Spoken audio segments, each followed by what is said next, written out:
Welcome to the Capital News. I'm your host, Alex Karitis. Today is Monday, November 23rd, 2020. Thank you so much for joining me. I hope you all enjoyed your weekend. Title of today's podcast is Yellen Screamin, and this is a play on words because Yellen is actually Yellen, not yelling. Y-E-L-L-E-N, as in the former chairman of the Federal Reserve, Janet Yellen, who apparently is now getting the nod to become the next Treasury Secretary.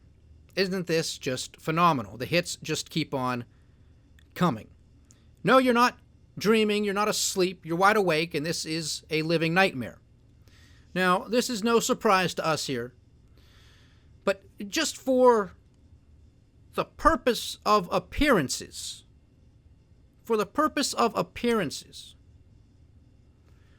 wouldn't one think that Joe Biden and Kamala Harris might want to put a new face up there in the administration? I mean, this isn't some low-level cabinet position. This is top dog. Treasury Secretary. This woman has been around. She was the chairman of the Federal Reserve. And I say chairman, not chairwoman, because she wanted to be called chairman. And I would have said that anyway, but just so you know that. She was the chairman of the Fed under the Obama-Biden administration. So now she's coming back full circle to put her hand in the other pot. Couldn't they have come up with somebody else? Again, just for the sake of appearances. Of course, it would have been somebody that would have been a total disaster and horrendous, just like Janet Yellen is, but at least it would have been a different face. They say, oh, well, at least they're trying to make a difference. At least they're trying to put some new faces up there because this country is tearing itself apart. People are against the swamp. They're against the establishment. They're against the system. Oh, I know. Let's put somebody who was in the middle of all of this for the past 15, 20 years. Great thinking. They don't even care. That's how obvious this move is.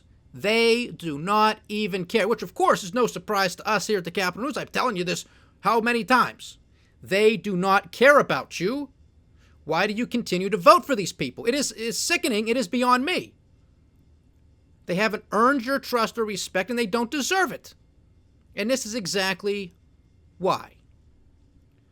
Now, there are 1,000,001 reasons why Janet Yellen should not earn her confirmation, meaning the Senate should vote her down.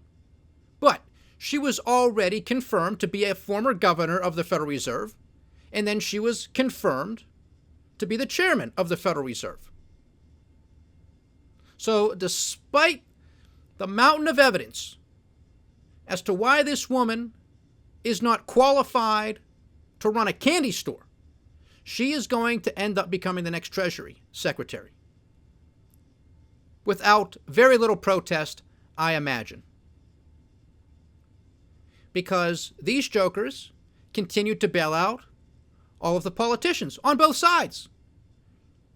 This is finally an area, an issue, and a structural issue, mind you, where you can actually get some bipartisan support. This is where everything starts to overlap. This is where the likes of Bernie Sanders and Elizabeth Warren can get together with the likes of Senator Rand Paul, Mike Lee, and Ted Cruz and actually agree on something. That this woman is wrong for the job. One step at a time. But start there. That this woman, Janet Yellen, is not qualified to hold this position. Now, of course, they can come at it and attack it from different perspectives. Crazy Bernie and Pocahontas can come at it from, well, look at what they're doing. This is nothing but a bailout for Wall Street, for the one percenters, for corporate America. This is corporate welfare. Meanwhile, we have tens of millions of people in food bank lines, tens of millions of people still collecting some form of unemployment insurance, tens of millions of potential evictions waiting in the wings. and the expiration of basically the Nobody Cares Act at the end of this year. So that's where Bernie Sanders and Elizabeth Warren can come down on this. This woman was there for all of this before. She's most definitely going to continue to do it again. We can't have it. And on the other side, well, you can have Rand Paul, Mike Lee, Ted Cruz, and others come up and say, no, we are against all types of bailouts. We want fiscal responsibility. We want accountability. This is supposed to be a system of checks and balances. Who holds these characters to account? The answer is no one. This woman got away with murder for her tenure. She can't be the next Secretary of the Treasury. But this isn't going to happen. And the reason this isn't going to happen is because this woman bailed them out. Just like Jay Powell, the current chairman of the Federal Reserve, is doing right now. Because all of these arguments could be said right now against Powell, but they're not. So why would they all of a sudden come up now under a Janet Yellen confirmation hearing? And the answer is they're not going to. They're getting bailed out. They don't have to go back to Vermont or Massachusetts or Kentucky or Utah or Texas and look their constituents in the eyes and say, we've messed up. This is unsustainable. Can't keep on this path anymore. We lied to you. Past politicians lied to you. The math doesn't work. It's just that simple. We cannot continue on this path. Well, what are you going to do? Well, they don't know. They don't have a plan, right? So why? We got a printing press. We have Jay Powell.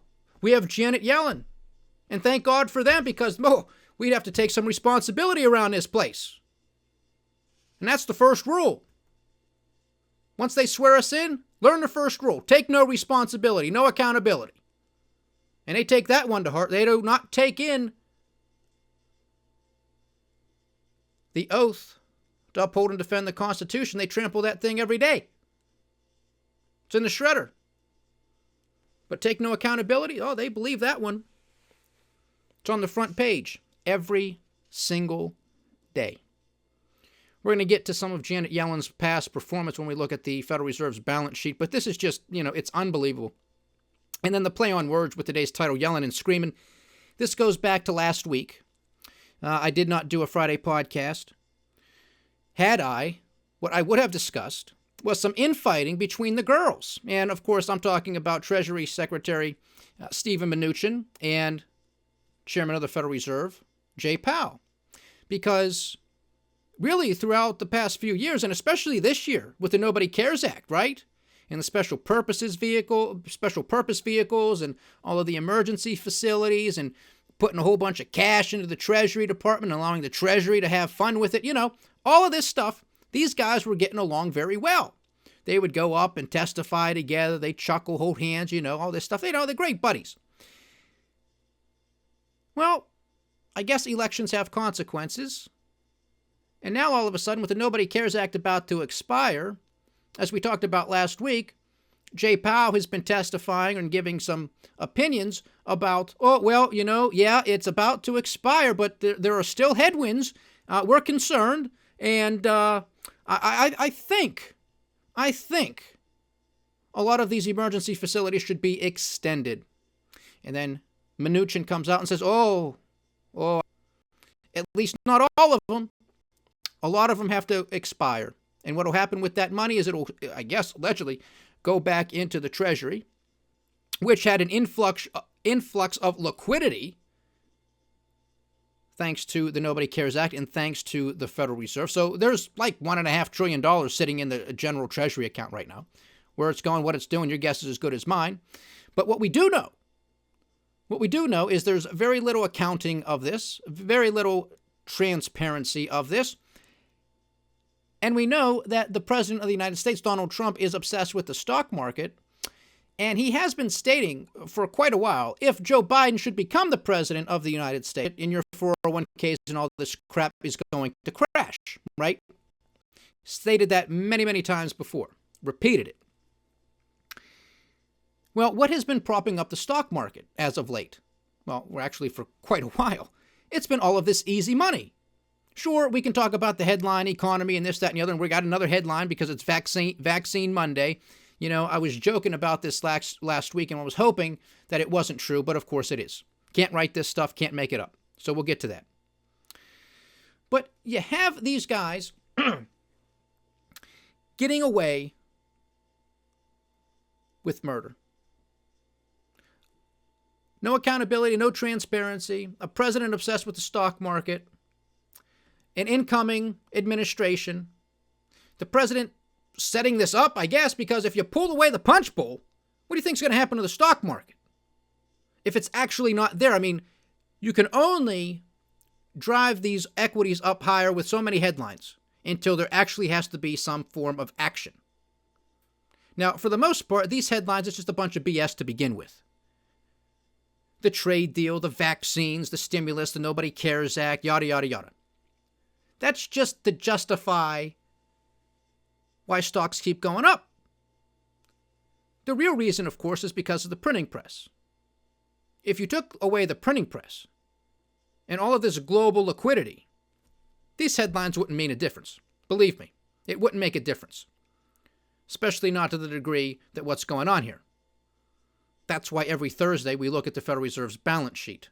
And believe me when I tell you, if you look up the balance sheets of other central banks, especially the major central banks, it's the same song and dance. Okay? Massive liquidity injections the world over. Has been taking place all year. There's no signs of stopping. They want to keep going. Again, the expirations with the Nobody Cares Act, nope, can't do it. And calling for more fiscal stimulus. So not only is this thing not allowed to expire, even though there's unused capital sitting there, they're calling for more of it. Makes you wonder, scratch your head, doesn't it? Treasury has all of this in the general fund. There's still funds available in the emergency facilities sitting at the Federal Reserve. Why are they calling for more stimulus? Interesting question. Why won't anybody ask them this? Because that would be too simple. They would give us a BS answer anyway, but at least the question could be posed. And it deserves to be asked, and it deserves to be honestly answered. But it could be honestly asked, it's not going to be honestly answered. So a little bit of infighting there between Mnuchin and Powell. This will be short-lived. I don't know what these guys are doing. I really don't. I mean, I'm just sort of throwing that out there with the president being obsessed with the stock market. If you take away the punch bowl, are stocks going to collapse once Biden gets sworn in, this, that, and the other? Who knows? Because there's going to be a transition of power. Trump even mentioned it this evening via Twitter. So a transition process is going to begin. Of course, he's claiming everything's still in the courts, but for the sake of the country, whatever, he's finally coming around to this, supposedly. Transition's going to begin, but he's still going to fight it in the courts. We'll see what happens. You want to go down that rabbit hole, knock yourself out. I'm not doing it. But this is relatively going to be a smooth transition to Janet Yellen becoming the next Treasury Secretary, and she knows the in and outs of the Treasury Department, and she knows the workings of the Federal Reserve. She was there. She was there during the great financial crisis. She was on the board. She was there. These people don't just show up. These are the scum suckers swimming at the bottom of the tank. Okay, and they just vomit them up every once in a while when they need a quote-unquote new face to put up there. Now, I don't know if Joe Biden and company are trying to push Janet Yellen back onto the American people because, well, she's a woman, and if she's confirmed, she will be the first female Treasury Secretary. I don't care about this stuff. I want somebody who's qualified. I want somebody who's qualified and competent to do the job. She isn't. Woman, black, white, straight, gay, I couldn't care less. I want somebody who knows what they're doing. This woman has clearly illustrated for the entirety of her career that she doesn't know what she is doing. I swear this government elevates you, promotes you, based upon your incompetency. The worse you do, the higher up the ranks you go. And we're all paying for it. And it's happening right in front of us once again. God only knows what these idiots are going to do, but it's going to be bad. I can guarantee you that. But it's Vaccine Monday, as I stated. Last week it was Moderna's turn, 94.5% effective. Get your micrometers out. Then the week prior it was Pfizer. But at that time, it was 90% effective. And then last week, they come out and say, Moderna's 94.5%. We got to up them. Our vaccine is 95% effective. Fabulous. This week, AstraZeneca, one of the many companies we mentioned because, pick a name out of a hat. And their name got picked, evidently, over the weekend. You guys go out there and give these idiots, the general public, all of us, you and me, go give the peasants another headline. Go give it to them. Oh, all right, we'll do it. AstraZeneca, 70% in one report, 90% in another. They're just making it up. And don't forget, AstraZeneca had some bad news not too long ago, too. Recall that? Somebody got really sick. Oh, no, that wasn't because of that. Oh, well, yeah, okay. Okay. Try making heads or tails of any of this stuff. It'd be a full-time job and you'd go crazy. So who's going to be next week? Who is going to be up next week? And this week is just getting started. So Moderna might not like the fact that Pfizer came out and said 95%. They might come up with 95.5, 96. AstraZeneca might come back out and say, oh, our bad. No, 98% effective. Yes, that's what we meant to say, 98% effective. Now, we've been dealing with the typical flu. Of course, there are various strains with the flu. But that vaccine that has been around for a long time, 50, 60% effective. This thing comes out of nowhere, and we're being told that these vaccines are already 90+% effective. You want to believe that? I got a bridge to sell you. And I don't want to take anything away from the doctors and researchers, but this is ridiculous. It just simply is. I am not taking it. No way, no how. And then I saw a headline, which does not surprise me at all this afternoon, about Qantas Airlines out of Australia, with the CEO making the claim that if you don't get the COVID-19 vaccine, you're not traveling with us. That's fantastic. That is just fantastic. This is 1930s, 1940s Germany here. Show me your papers. Show me your papers. That is what this is coming to. This is complete lockdown. This is complete control. This is ridiculous. And people are going to do it. I mean, this is biblical stuff. This is almost like, and I don't really like going down this road. I am not a theologian, but this is almost like the mark of the beast. Can't buy, trade, or sell without the mark of the beast. You're going to have to get some bracelet around your wrist or something that says, oh yeah, I'm vaccinated, so now I can go into the grocery store, I can get on an airplane, I can get on the metro, the subway, I can get on a bus, I can go into a restaurant. I mean, this is ridiculous. And the hits just keep on coming. They're not going to stop. More businesses and restrictions are being placed. Obviously, this is Thanksgiving week here.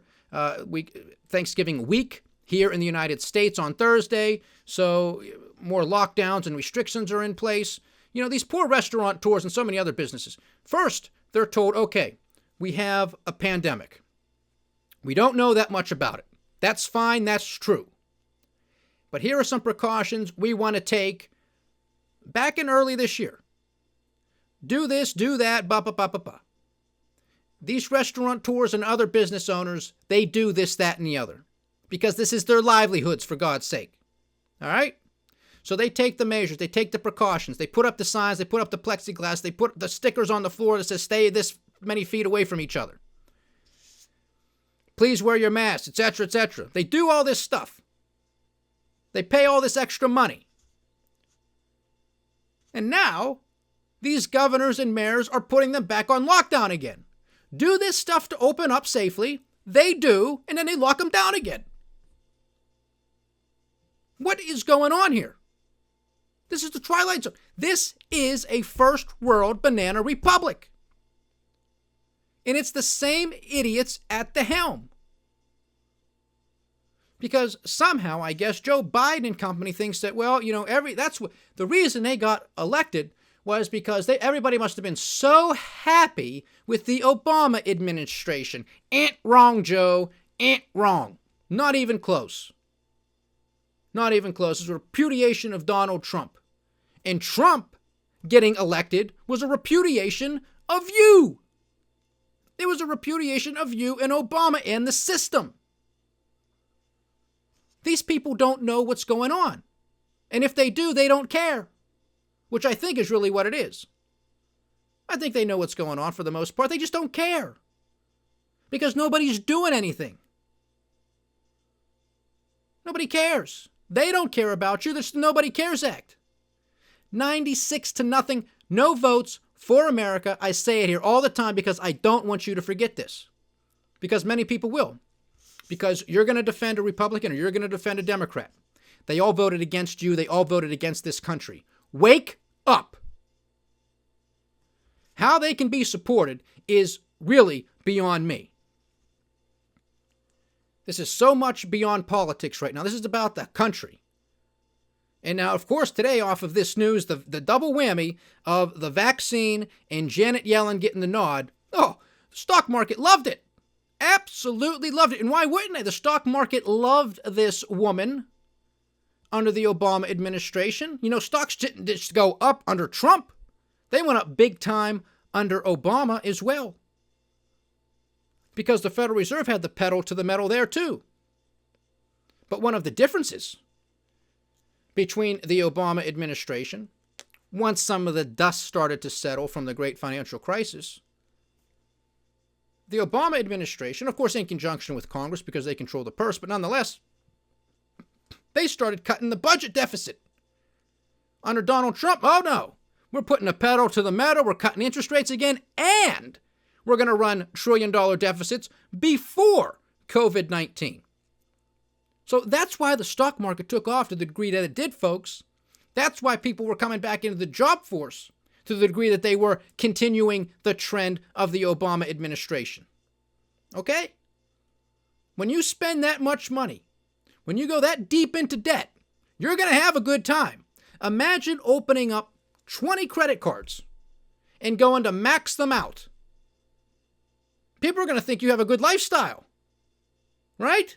This is all it is. It's smoke and mirrors. But all of that is owed, and it's owed with interest.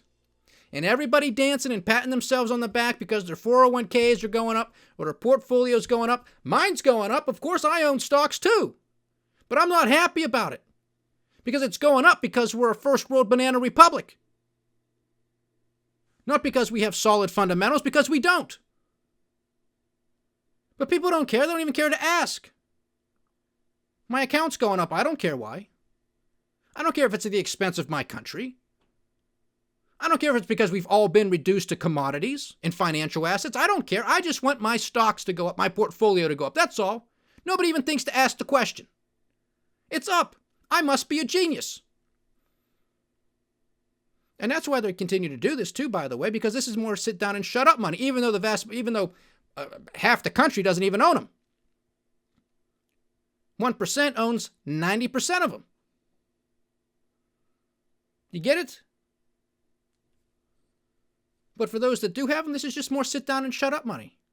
Just like the Nobody Cares Act, the stimulus payment, the $1,200 check, the $600 a week in unemployment. That's all it is.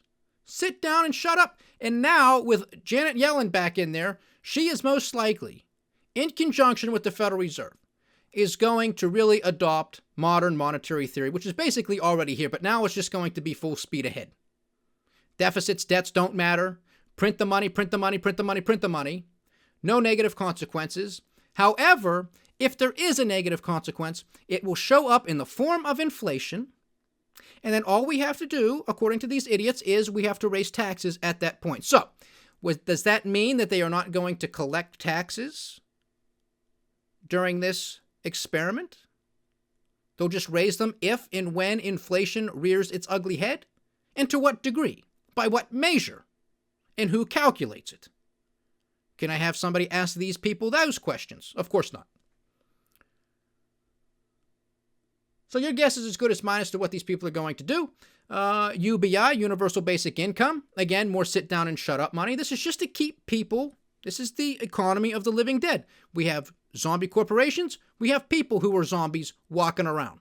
Just nodding their head, doing what they're told. Take your Xanax, take your antidepressant, whatever you're on, take it. And then, of course, because of everything that's going on, the lockdowns, the stress, the joblessness, all that stuff, you have Suicides up, alcoholism up, drug usage up, domestic abuse up. Just keeps going. It's getting worse. It is getting worse. And if a lot of these programs, the Nobody Cares Act, expire at the end of this year, you're talking unemployment benefits for 10 to 14 million Americans gone. Gone. What are they going to do? Because these jobs aren't just going to miraculously appear again, because they're not. Now, we might see some big job gains over the next couple of months because of the Christmas holiday shopping season.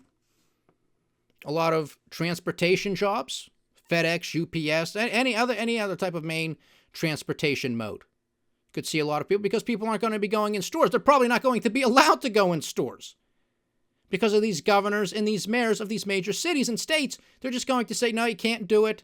Buy everything online. Go that route. And of course, that's just going to put everybody back into the majors again.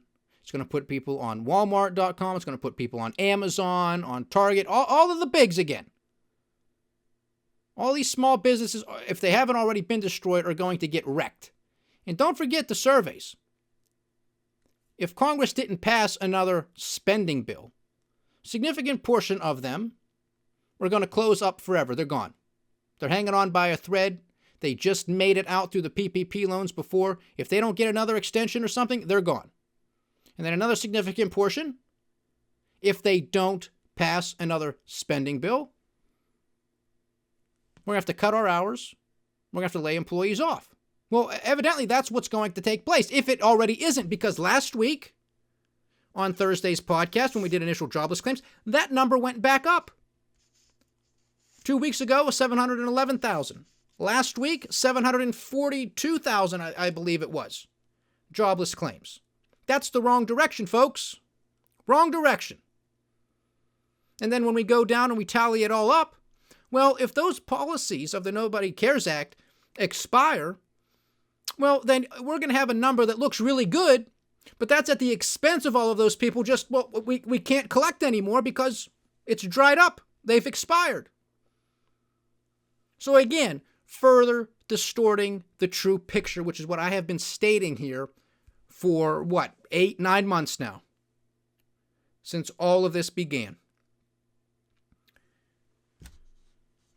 The forbearance, the student loan debt forbearance is going to expire. Moratoriums on rent and mortgage payments could expire. Now, some of these things may have been extended. Some of them may get extended. But you can't continue this forever and a day. And it hurts those who have done the right thing. It has hurt those who have saved, who have invested well and prudently, and are looking for the opportunity to get into a market, whatever it might be, at lower prices. That's exactly what is supposed to happen. Because those are the good people. Those are the good businessmen, the good entrepreneurs, the good managers, the good investors of capital. That is supposed to be their benefit. They are the strong. The strong survive. The weak go out of business, they restructure. It allows the strong to gain market share. And you know who benefits from that? All of us. Because we want the best entrepreneurs and managers at the helm. That doesn't mean that poorly run businesses can't learn from their mistakes. But that's what has to happen. Their mistakes have to be liquidated. Those malinvestments have to be flushed out through the system. But this number is so big. And believe me, we don't know how big it is, but we can guess. And so can policymakers. And when they guess, and when they put an educated guess on it, that number scares the hell out of them. That's why there's no easy way out. But they are never going to tell us that. They are never going to tell us the truth. They're going to continue to kick the can as far down the road as they possibly can. They are never going to take accountability or responsibility. That's why they're putting this joker into the Treasury Department for, another, God only knows how long. 4 years, 8 years, who knows how long she's going to be around. Another person on the short list for Treasury Secretary was Leo Brainerd, a governor of the Federal Reserve. Well, apparently they said, no, you know what? Hang on. We like you at the Federal Reserve. We're going to put Janet over here at Treasury. You stick around there.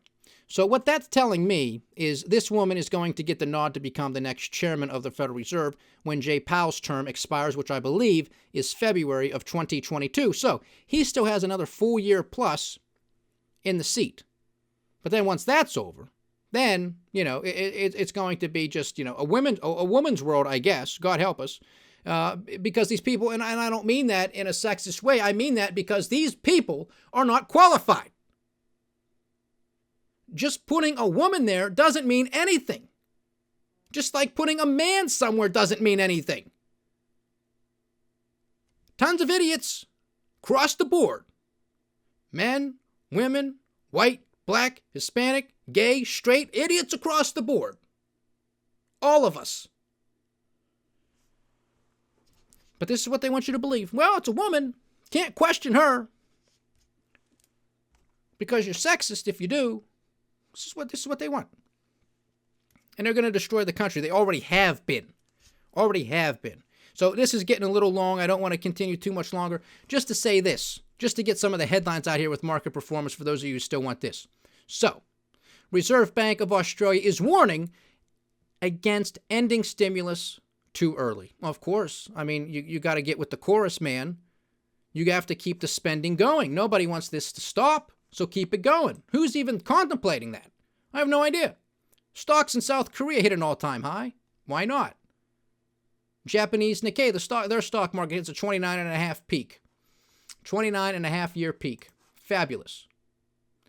Dollar index is trading at 92.43. Let's see, overnight futures, we have the Dow Jones Industrial Average almost up 300 points, gaining 0.9%. The S&P 500 is also up 0.9%. NASDAQ 100 is up 0.6%. Japanese cash trade is up nearly 700 points, up 2.6%. Across the pond, more or less in the red, but nothing major, nothing to write home about. Australian cash trade is also up 1.5% off of the news from the Reserve Bank of Australia. Don't end it. Don't end the funny money. Keep it going. Tesla up another 32.6.5%, up at $522 a share. Why? Why not? On the commodity front, WTI is at $43.49, Brent at $46.46 a barrel, natural gas $2.71. This is just fantastic. This is just what all of these poor people need who aren't working, aren't collecting any more unemployment benefits, in a food bank line, facing eviction. This is all these people need is higher commodity prices. This is the best time to do it. Believe me. I mean, fantastic what these people do. Gold and silver got bludgeoned today. Gold is at $1,824 an ounce. Silver's at $23.38 an ounce. Both of these are really getting close to some technical support levels. If it busts through these support levels, it could be a lookout below measure, but we will keep you updated. And lastly, to round it out, Uncle Sam's 10-year junk note yielding 0.87%. So, not a huge sell-off in the bond market based off of all of this news, right? I mean, yield should be a lot higher than this, wouldn't one think? Another vaccine, so you got 3 vaccines, fabulous. You got the idiot Janet Yellen going to be back in the hot seat. And Trump's opening up to a transition period here. Shouldn't this be risk on, baby? Why are yields still with an 8 handle? What's going on? Yelling and screaming. There you have it. And I imagine over the next 4 years, that's exactly what we're going to be hearing a lot of, yelling and screaming. Stay diversified, stay vigilant, and stay with the Capital News. I am Alex Karitis. Godspeed.